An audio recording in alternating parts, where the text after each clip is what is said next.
So one of the interesting questions about this is, how do we go from this bad day on Wall Street, and admittedly, this was the worst day we had ever seen on Wall Street, but we've seen down days before, we've seen bad days before, and they weren't followed by the Great Depression. So how is it that this one leads us into the worst depression our country has ever known? So from the stock market crash to the Great Depression. These were complicated questions in some ways because there's so many different factors at work. But one of the things we can look at is the thought that the stock market might have recovered from that one bad day. And again, I'll show you some charts in a few moments. If you look at a chart of the stock market, Black Tuesday was a bad day, but it was only about 10% of the full decline. The market continues going down and down and down and down for months and years after Black Tuesday.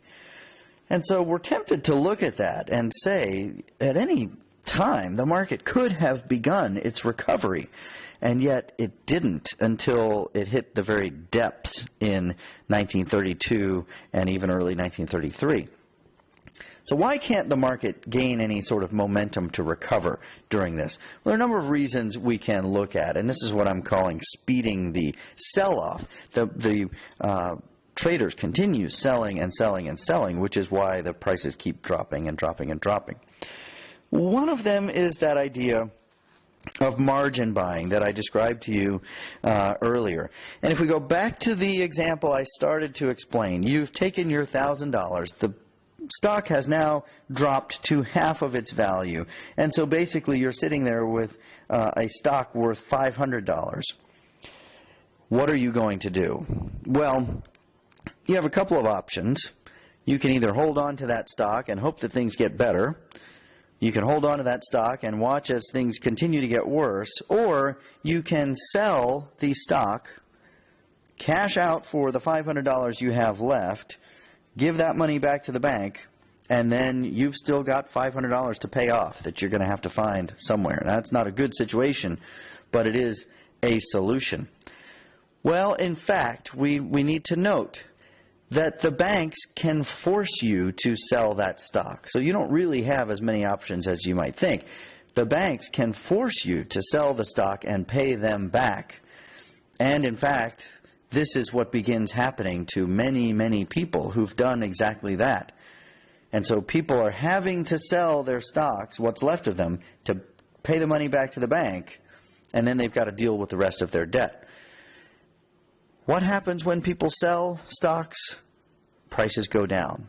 And so there is some thought that, and this becomes a very difficult sort of weight on the market. It's hard to overcome that when thousands and thousands of people are being forced to sell. It's hard to get that upward momentum. So that was one factor. Another one was that after the market had crashed, the government launched a series of investigations into individual companies, into the whole process. How did this happen? What's going on behind the scenes? What is going on with the books or the accounting of these companies? And we have recent examples of this, although I struggle to come up with one more recent than something like the Bernie Madoff scandal or the Enron scandal. I mean, these are very prominent multi-billion-dollar companies that we came to find out were just kind of a sham. These are in recent years. And when these things happen, the market reacts. It's always a negative event for the stock market when you have these big scandals or investigations. And so that's exactly what was happening to the market in the late 1920s into the early 30s. It seemed every time the market started to get up a little momentum and started going up, another one of these investigations would be published or revealed, and we would see the corruption that was going on or the fraudulence in these companies, and so the market would sort of plunge again. Similarly, the banking structure at that time was largely unregulated, very unpredictable, and as we see, just poor structure. You've all heard, I'm sure, about the runs on the banks. The rules as they had it at the time were if your bank ran out of gold in the vault or cash in the vault, you had to shut down. And anyone who had invested money or saved money with your bank, they were out of luck. They'd show up one day and your doors were locked and your building was sold and that bank was no more. And so there were panics and runs on the banks as people tried to scramble to get their money out. Well, of course, that only made the problem more likely to happen. It made the problem worse. As we'll see, after this event, we begin to implement regulations and we begin to put in savings insurance and things like that so that this won't happen again. But it's only after it happens here. And finally, perhaps the most important thing is simply the emotion and the mentality of the market, which very quickly comes to be panic. There's been a lot of studies done about the stock market and investing and how things go up or down. And emotion is a huge part of this. When people feel good, when they feel positive and they think things are going to go up, they're much more likely to put their money in, to buy stock, and as we've said, when people are buying, prices go up. But in a case like this, when people are uncertain, frightened, terrified, convinced that things are only going to go down, well, why are you going to put your money in the stock market if you think everything is going down? And so you do just the opposite. You pull your money out. You stuff what money you might have under the mattress and just hold on to it for dear life. Well, by doing that, you are fulfilling the prophecy. You're making sure that it's going to happen because the more people sell, the more it goes down. So this mentality and this idea of panic is actually a very real factor in forcing the market further and further and further down. There are other, perhaps deeper societal and economic forces at work that some people speculate might have led us to some sort of depression anyway, perhaps not the Great Depression, but even without a stock market crash, there are those who argue that the country was headed towards bad economic times. Again, this might be more clear in hindsight than it was at that time. But some of these kind of factors underpin the stock market crash itself. One of them is maldistribution of income. I talked a little bit about that when we talked about the Roaring '20s and the economy of the 1920s. It was a time of prosperity, and that prosperity did trickle down to reach the middle classes to some extent as well. But we still had many people who were in poverty or on the brink of poverty, and it was the very, very wealthy who benefited the most. And so we do live in a society in the 20s and as we head into the 30s where it's very much a haves and have-nots society. And so while there is a relatively small portion of the population that can handle some of the ups and downs of the stock market and handle some of the bad times that are inevitable in our economy, we realize a much larger portion of the population is going to be driven into poverty and into great desperation by those kind of events. Another factor is simply overinvestment in stocks.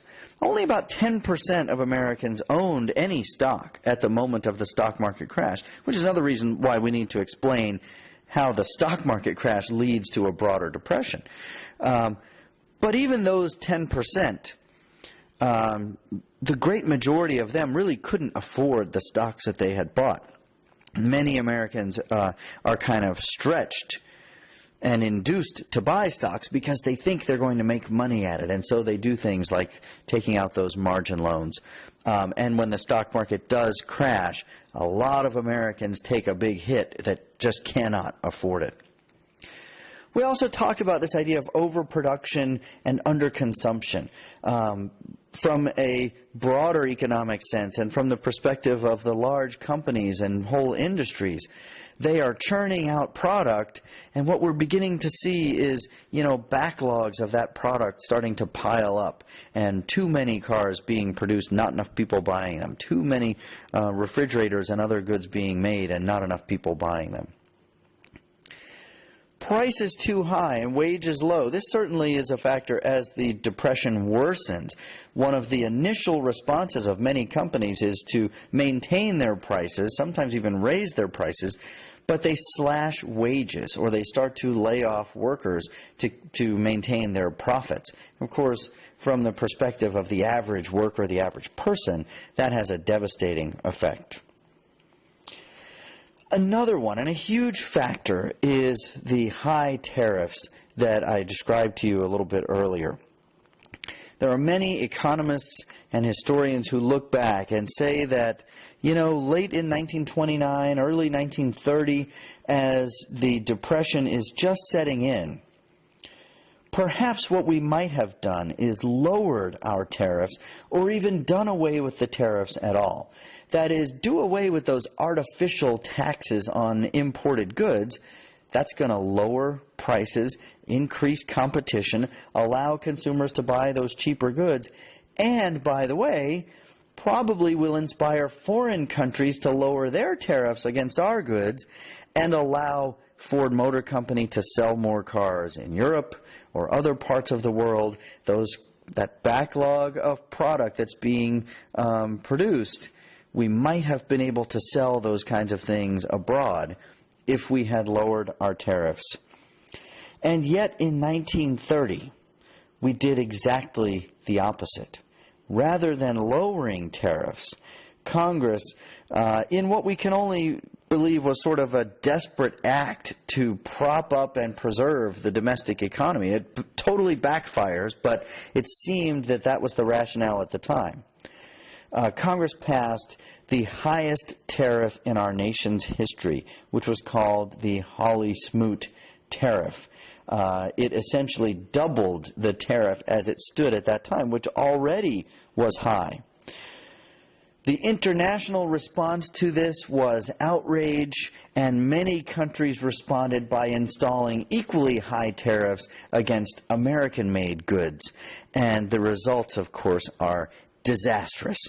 At just the moment when our domestic economy is beginning to falter, and at just the moment when we would have benefited greatly from selling more goods abroad, these high tariffs ended up virtually shutting down our foreign trade.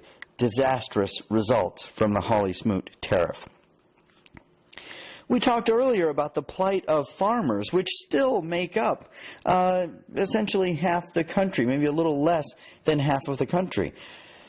They weren't benefiting even during the good times of the 1920s, and as we'll see, things get even worse for them during the Great Depression. So when we talk about a lot of these other factors, industry and the stock market, you're talking about only a portion of the population. And finally, we might say simply that depressions happen. The economy runs in cycles. There are booms and busts. We've already talked about some historical examples of this. A severe depression in 1873. Remember the kind of crisis of the Grant administration. The depressions of the 1890s, when we talked about things like the Pullman strike and Homestead. And so here is another one at the end of the 1920s, and it seems that perhaps in a way we're simply due for a correction. On the other hand, all of those other recessions or depressions or panics, as they were sometimes called, we had recovered fairly quickly. Within a year or two, things had gotten back on solid footing.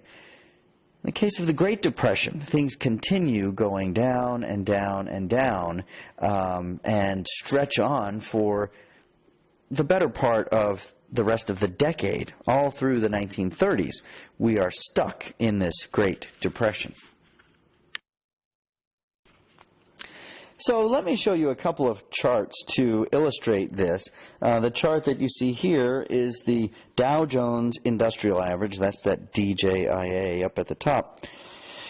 In essence, just a measure of the stock market and how things are going. And for much of the left-hand part of this graph, you see the roaring 20s. The stock market is going up and up and up.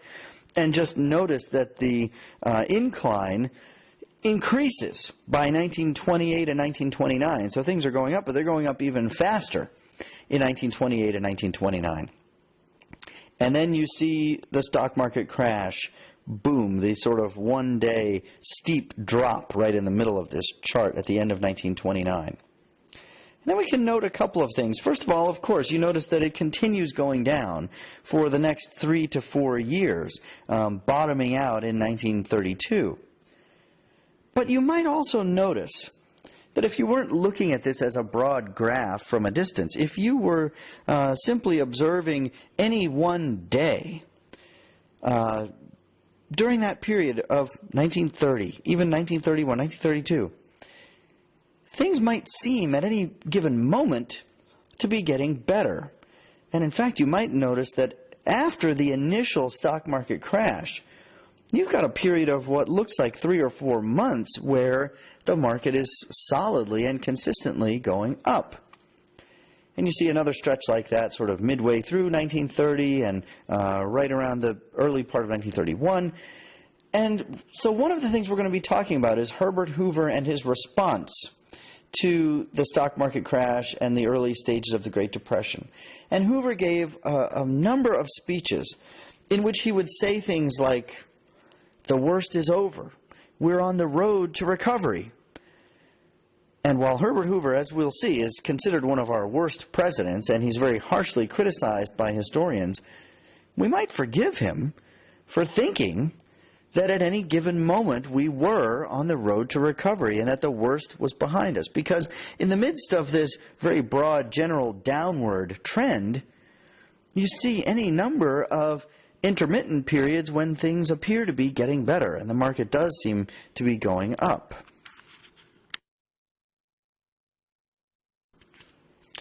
And this is a chart that is essentially the inverse of the chart on the previous slide. This chart showing unemployment.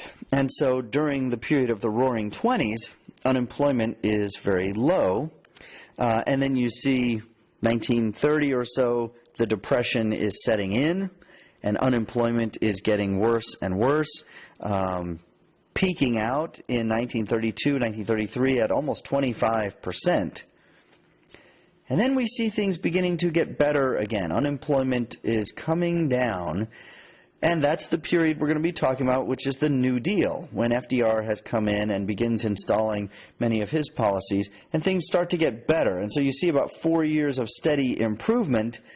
And then just note there in 1938 or so that unemployment spikes again before things start to improve again.